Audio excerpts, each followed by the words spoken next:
Hello everybody, my name is Jonathan Gracias and I am in this class making a project of the Hertzsprung-Russell diagram, which if you've taken the Astronomy 101 course, you know what that is right now. Basically what happens is that you have this diagram here and or this graph, and this graph will tell you the life cycle of a star. So for instance, most stars start off at this area right here, which is called the red dwarf area. And then once the stars become stable, they will move into wherever this blue line is in their respective area. So if they're new stars and they're just starting out, they will eventually move, once they become stable, into this part right here. So this is like the beginning star stage. Depending on how big the star is or how much mass the star has, it could end up right here, and then it would just end up, like when it's about to die, will turn into a giant or a supergiant, and that'll be in any part of this area right here. Most stars are right about here in the supergiant stage, and then once they run out of fuel there, they will go down to this area. So remember, this is not a spatial representation of where a star is in space. This is just where it is in its life cycle. So once it's in this area, we would call this the white dwarf area, and then they would be soon to be dying. So the special thing about this graph is that the numbers actually go kind of backwards from most graphs. So here you see the highest number and there you see the lowest number. Well, it's the same thing for this part right here. So the spectral class, it's temperature, and the absolute magnitude is how luminous it is. So we can figure that out by lots of different equations, but we don't need to go through that.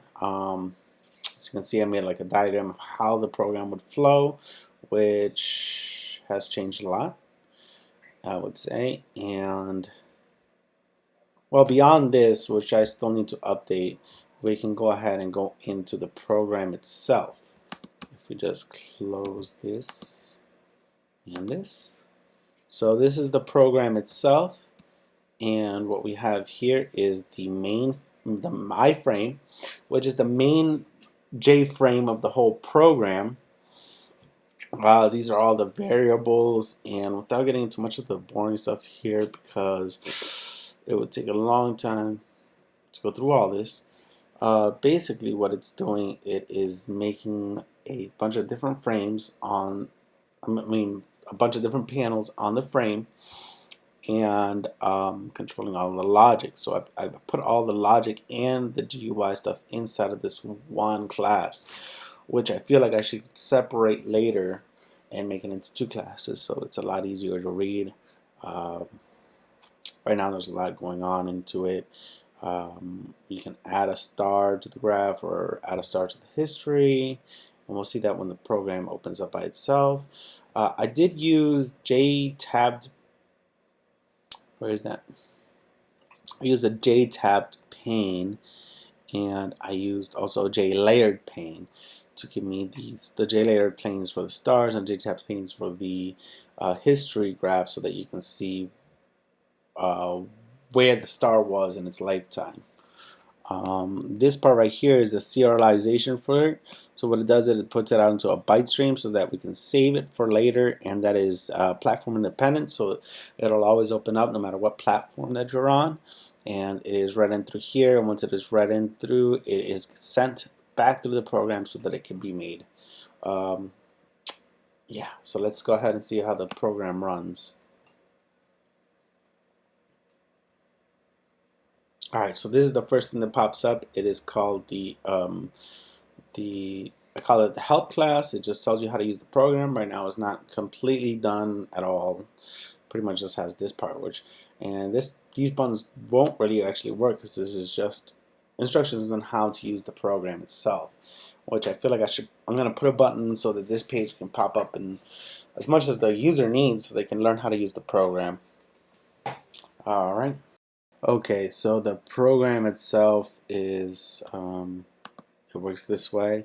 So you have the same diagram here, and the important thing here is the blue is the blue is the hottest temperature of a star, and the red is the lowest temperature of a star.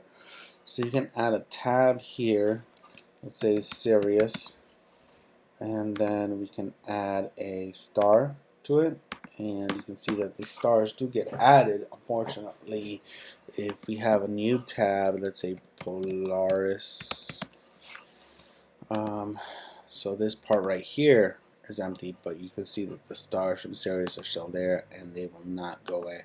One of them gets taken away, but not all of them. So once you add stars here, it kind of breaks. It doesn't work over here anymore, which is what I'm going to work on next. Plus the stars are not in the right location, so we'll have to make a program that, or a method that translates numbers, like for instance if you put 18, no, if you put M6 in the spectral class and you put 18 in the absolute magnitude, it would translate it and it would put the star right about here.